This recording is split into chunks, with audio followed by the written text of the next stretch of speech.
Vous êtes de garde aux urgences, il est 20 h et la salle d'attente est pleine.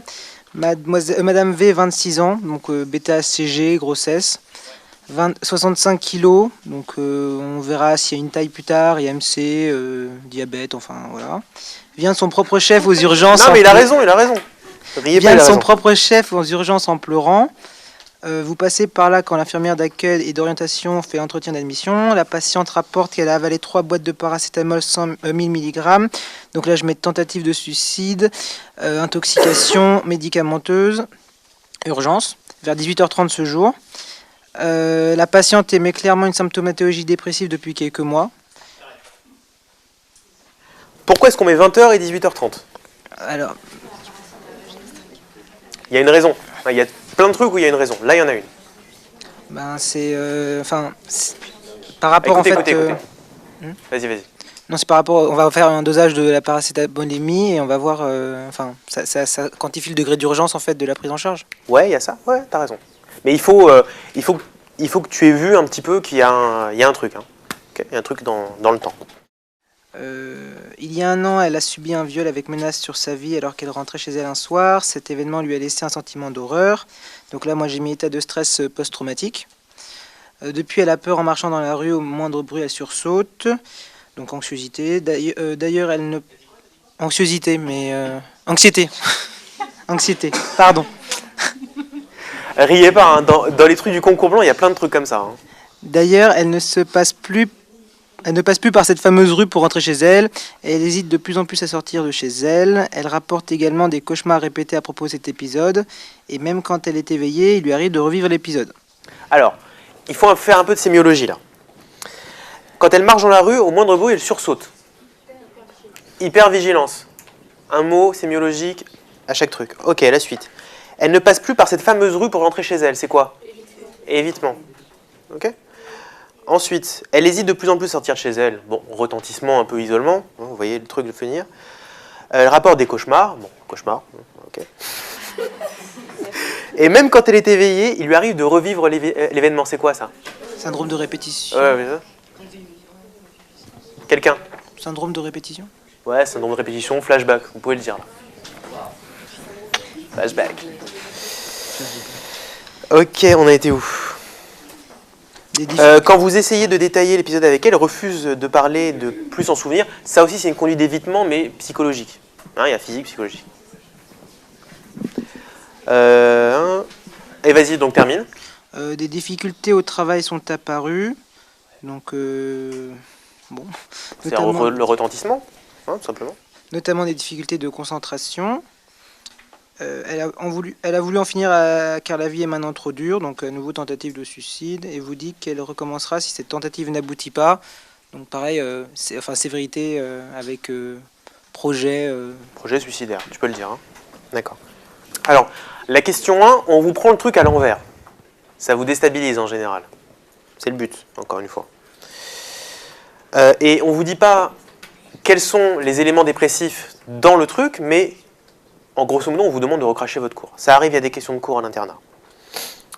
Donc là, je vous ai super bien détaillé dans la correction avec les critères DSM-4 et tout bien. Là, pareil, tu vas me dire qu'est-ce que tu as trouvé dans un épisode dépressif, grosso modo. Majeur, bien sûr.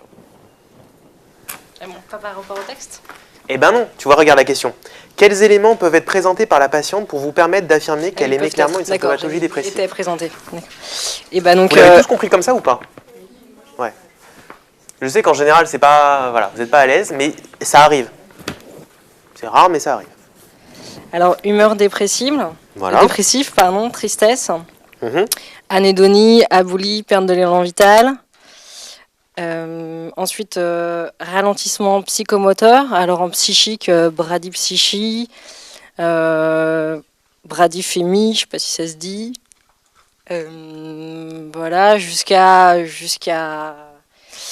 la catatonie ou je sais pas, peut-être pas, d'accord. C'est sévère la catatonie. Hein. Ah bah, on sait jamais.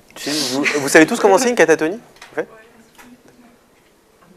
T'as dit quoi ? Tu veux que je te mime la catatonie, c'est ça ?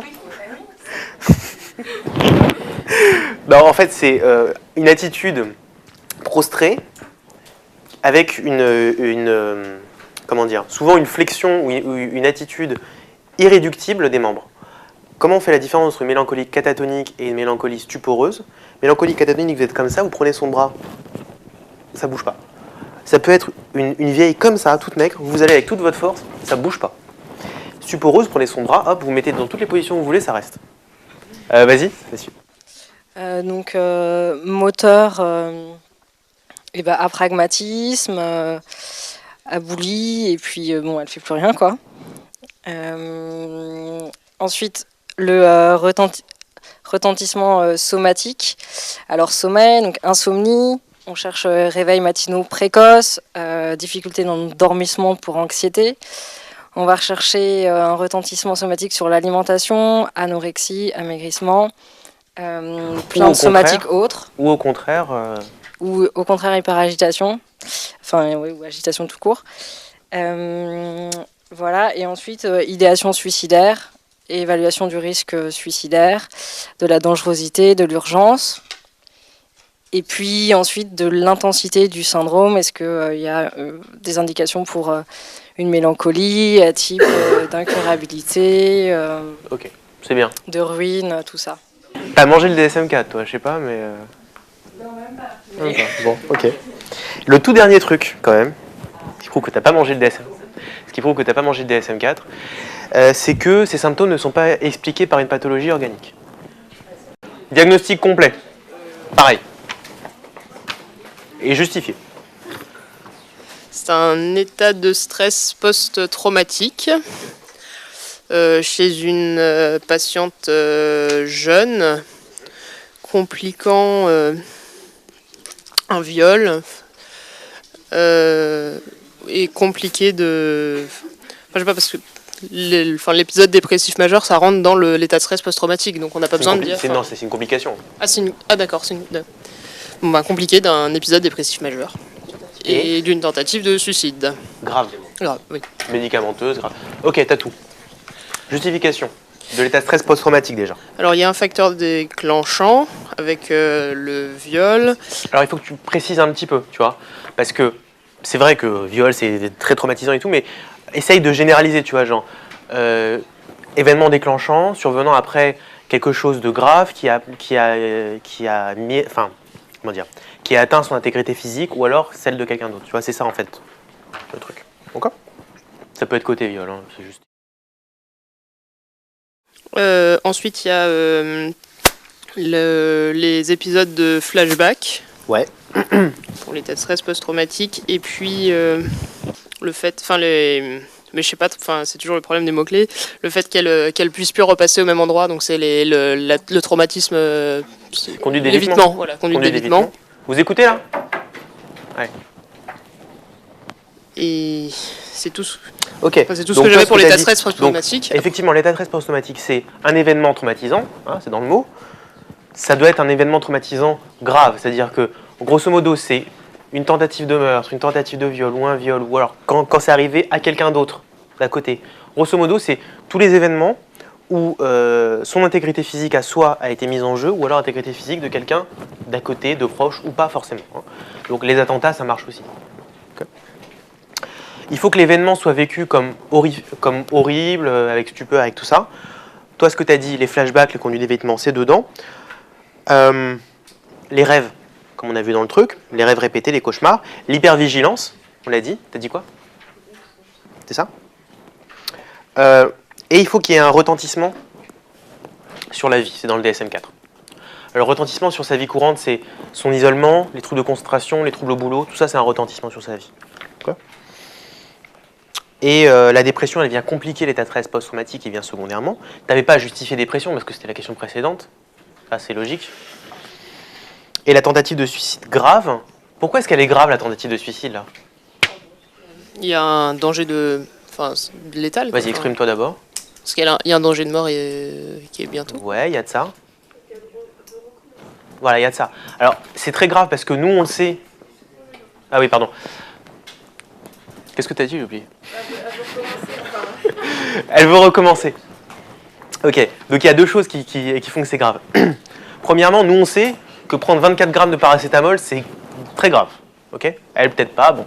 Mais surtout, ce qui est grave, c'est qu'il y a une intentionnalité très très forte. Elle veut recommencer tout de suite. Pourquoi elle est venue aux urgences? Ah bah ça c'est une bonne question. Tout le monde est ambivalent. Hein.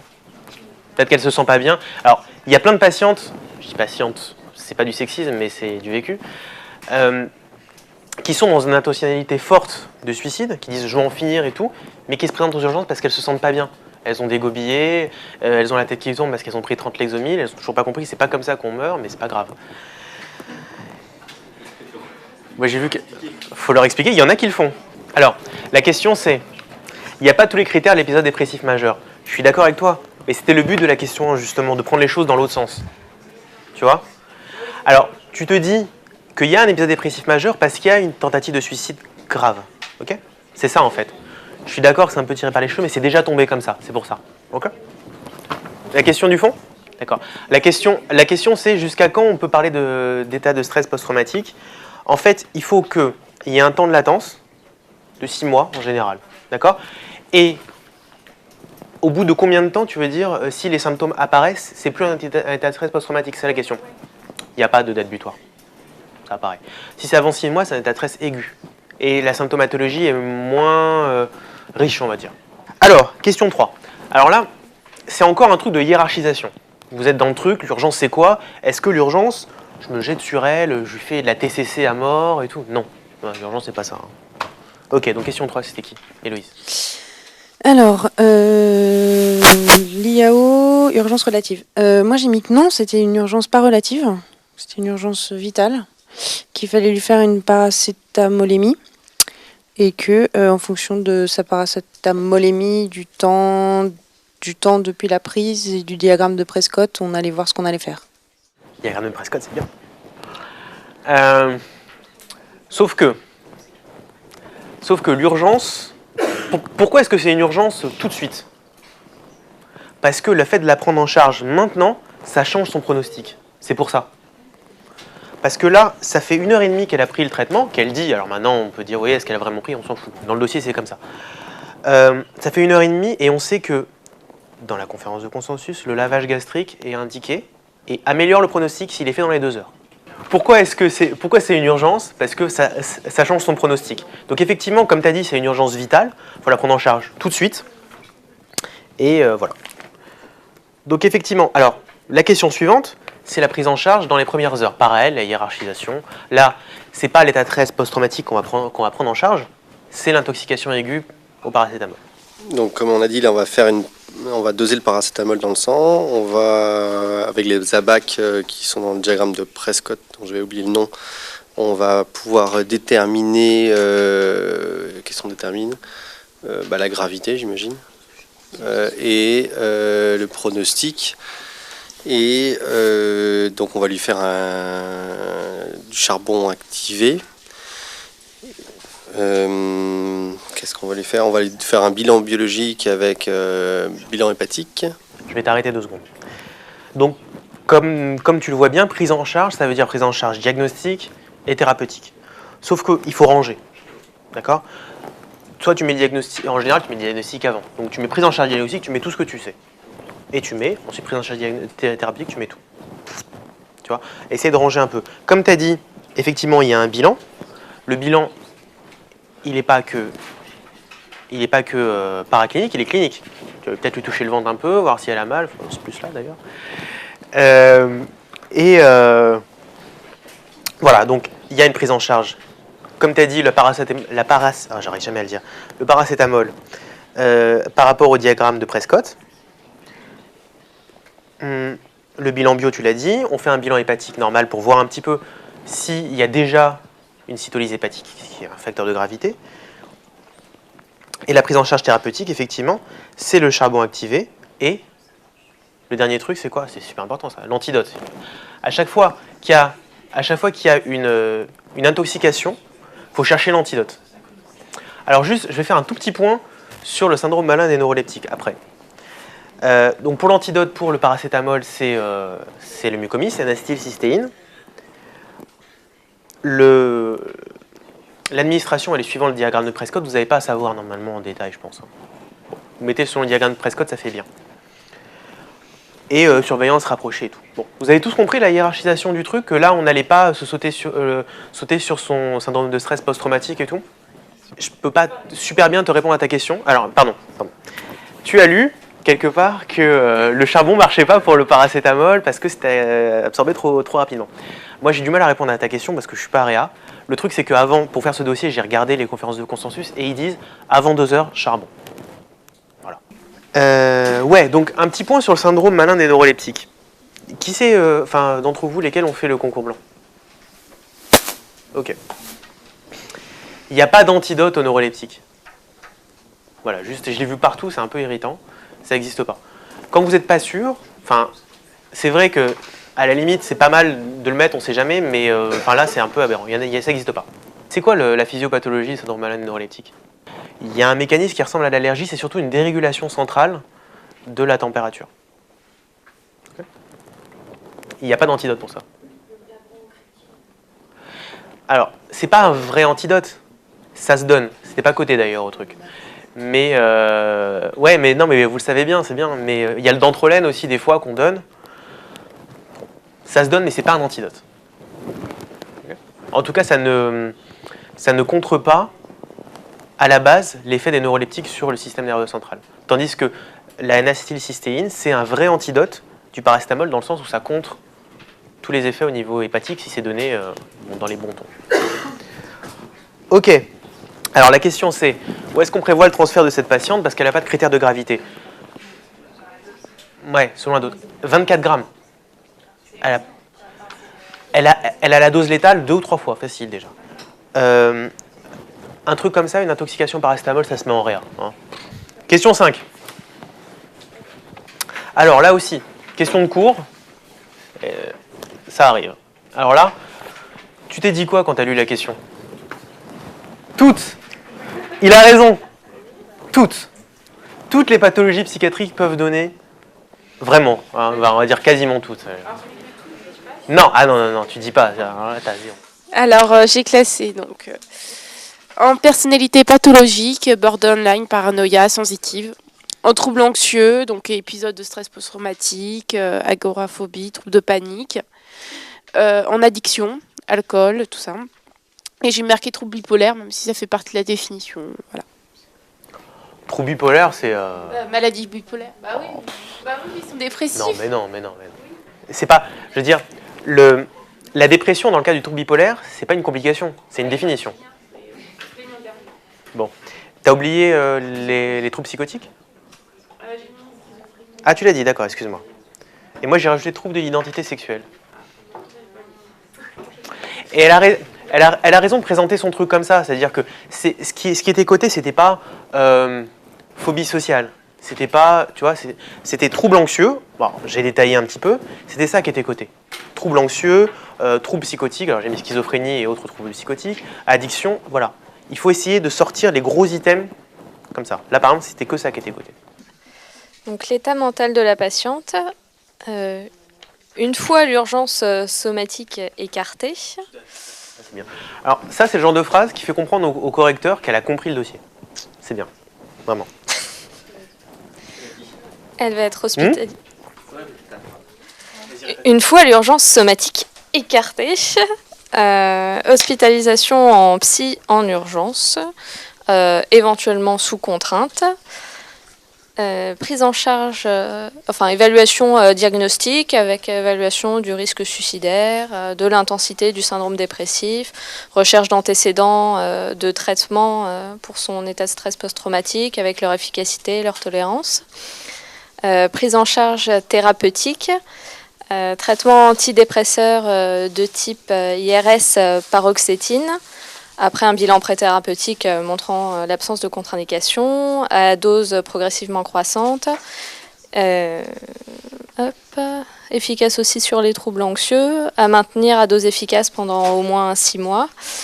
On peut ajouter au début, en tout cas, un traitement anxiolytique par benzodiazépine de demi-vie longue, si besoin. Associé à une prise en charge psychothérapeutique de soutien TCC, analytique, etc. Avec réassurance, confrontation, réaffirmation de soi. On peut proposer l'hypnose et on la surveille. C'est pas mal du tout. Alors, il y a un truc qui est super important qu'a dit ton collègue tout au fond et que tu m'as pas dit. Ton collègue tout au fond a dit bêta-HCG. Tu peux dire aussi prise en charge de traitement des états de stress post-traumatique. Point.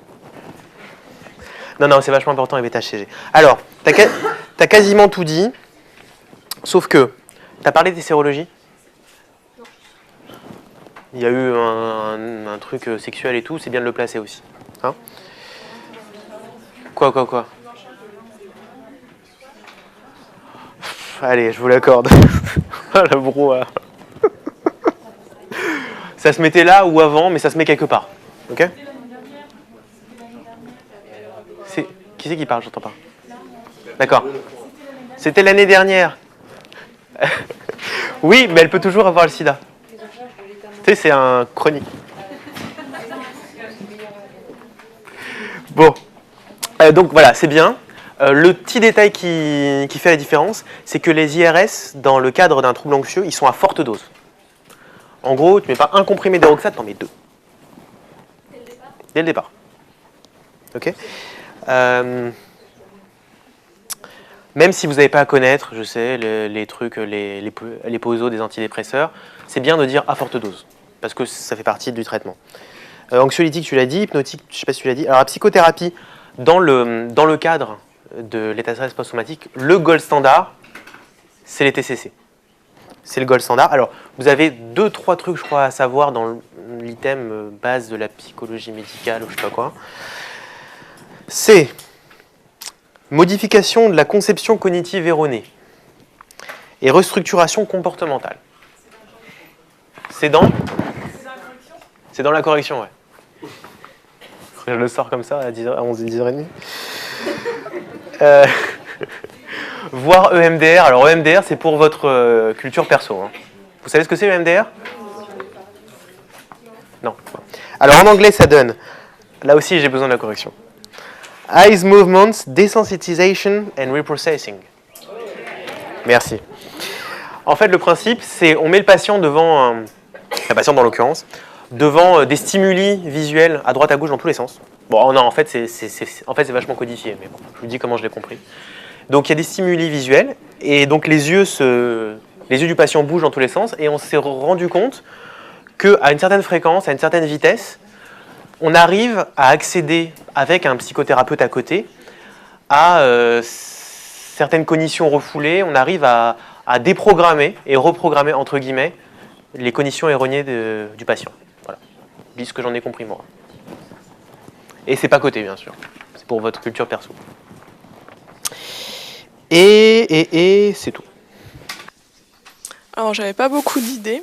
Donc, j'ai mis une prise en charge par un psychiatre proche du domicile. Planification à l'avance des rendez-vous qu'on peut prendre rapprochés initialement. Et association de victimes. Ok. Ça, c'est la question qui vous fait pas très plaisir en général. C'est quel item? C'est dans le module 11, je crois. C'est observant, c'est un truc. Donc c'est au programme. Alors, favoriser le lien médecin-patient, procéder à l'éducation du patient sur sa maladie et les traitements, expliquer pourquoi l'observance c'est bien, et favoriser la prise quotidienne et unique de médicaments. Ça, ce tout petit truc est dans la correction, ça suffit pour tout l'item. Donc vous apprenez par cœur et vous rebalancez. C'est les seules choses qu'il y a dans l'item, j'ai regardé. Ok.